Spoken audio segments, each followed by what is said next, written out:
the original Season 3, Episode 8, The Other Girl in New Orleans.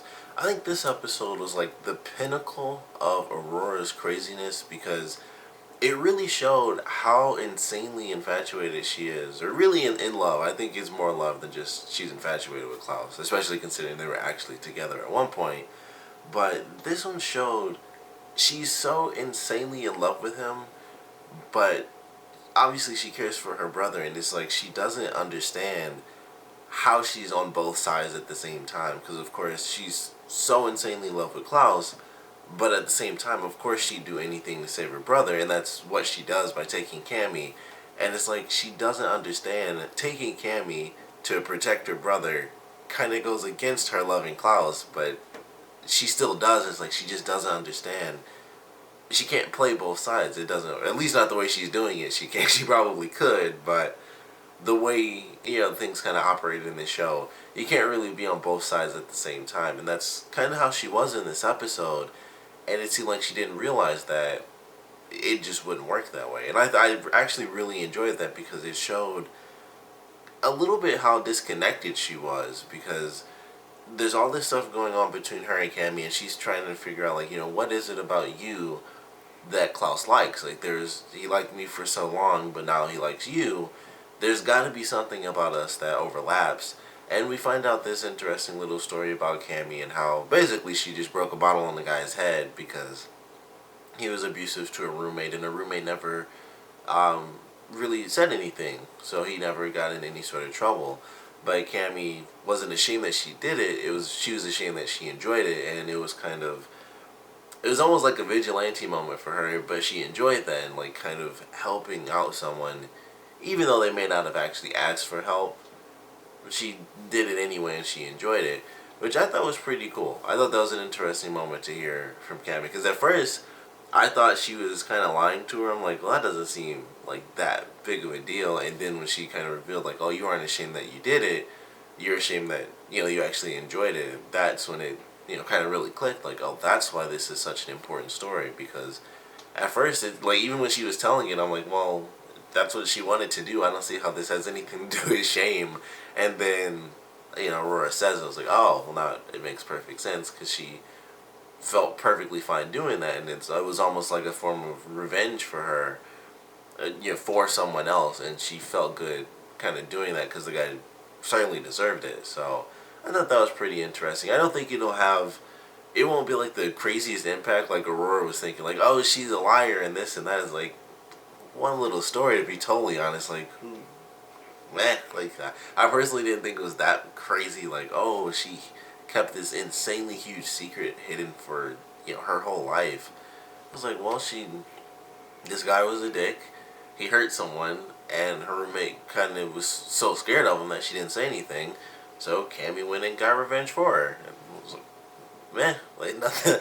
I don't know what that says about me, but I kind of just thought it was fairly simple, especially for this show. It's like, that's pretty tame, even though she is the human character. I still thought that was fairly tame, but I did enjoy that story. It does show an interesting side of Cammy that technically we haven't seen, so it'll come up again, I'm sure, if she gets the opportunity. I don't, she'd have to be going up against either another human or have a weapon or something like that.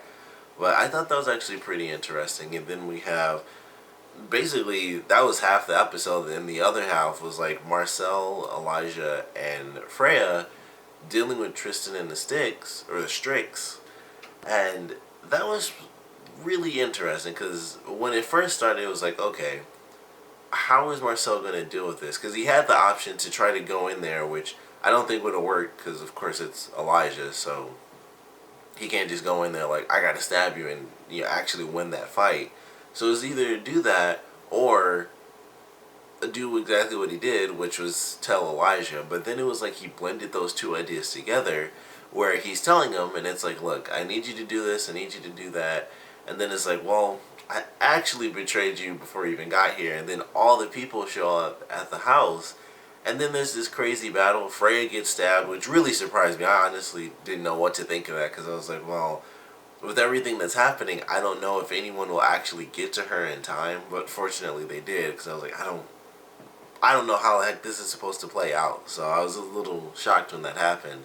and she just gets stabbed right in the stomach. I was like, oh crap, and she's just down for the count. And then there was, like that mini third story with Haley, and her kind of always helping out the family. I thought that was pretty interesting that was such a big conflict. Like, I knew it was with Jack because it's like, look, that's, as much as they are, Hope's family, they're not our family.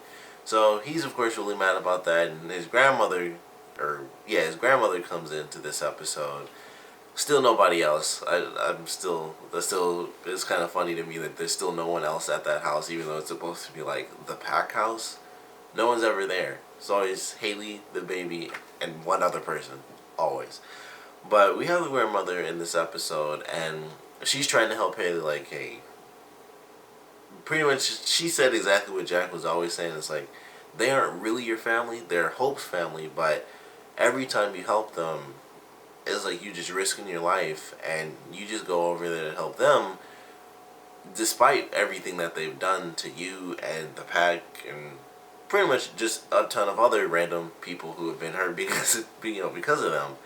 And I don't know how that's going to play out. I don't know if there's ever going to be a moment where Haley decides they deal with their own problems and she just leaves them to die or something. I just don't see that happening. And in every case, it's because she cares about someone. Like, if it was just Klaus, honestly, I think she might be able to kind of let that one slide. But, like, when it was Rebecca, that means a lot. Like, Rebecca actually matters. Like, she actually matters to Haley. And then when it's, like, obviously, if it's Elijah, then everybody needs to look out. But I don't know what happened with Klaus. And Freya, I think the same thing. She'd probably be okay with Freya because, similar to Rebecca, she's just a nice sister. She kind of just came in and she's just in the fold at this point. But with Klaus, I don't know.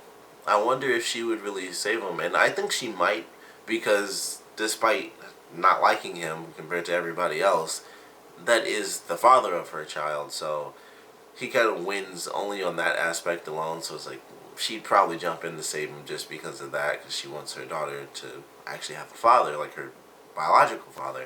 So I guess technically she'd go in to save everyone from the house, but I don't know. Like, Klaus is always on the thin line, but there's always something where it's like, well, I guess I'll save him if he even needs saving. But we have the use of the blade, which we saw like get used on Rebecca, and then this actually ties into the promo for the mid-season finale. But it turns out it's cursed, so I'm really looking forward to that, because that should be really crazy to see, like, a cursed Rebecca. It seemed like it was almost like the amped up version of a werewolf bite, where it makes people see things and stuff like that. So I don't know. I'm looking forward to however that's supposed to play out. I don't know how they're going to solve it, but it seems like they might use Finn somehow. I was very surprised by that ending, where Freya, I guess, sees the spirit of Finn, and so they're going to have some conversations. I don't know what they're going to talk about. I guess, how do we defeat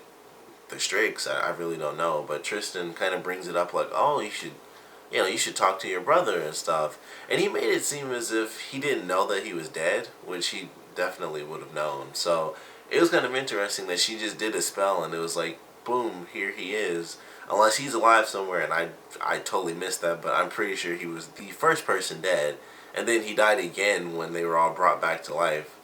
So, she just instantly brings his spirit back at the end. I was like, that was insanely easy, which really surprised me they could have done that. And it was just like, boom, here's Finn. It wasn't the original actor, which I thought was interesting because they have him like in the flashbacks. But he does kind of look like him.